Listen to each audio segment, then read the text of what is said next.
بسم اللہ الرحمن الرحیم۔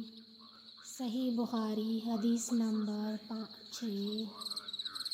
رسول اللہ صلی اللہ علیہ وآلہ وسلم سب لوگوں سے زیادہ جواد سخی تھے، اور رمضان میں دوسرے اوقات کے مقابلہ میں جب جبرائیل علیہ السلام آپ صلی اللہ علیہ وآلہ وسلم سے ملتے بہت ہی زیادہ جود و کرم فرماتے۔ جبرائیل علیہ السلام رمضان کی ہر رات میں آپ صلی اللہ علیہ وآلہ وسلم سے ملاقات کرتے اور آپ صلی اللہ علیہ وآلہ وسلم کے ساتھ قرآن کا دورہ کرتے۔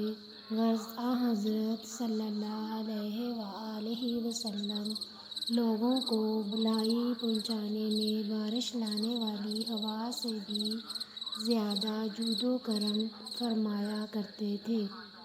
صحیح بخاری حدیث نمبر 6۔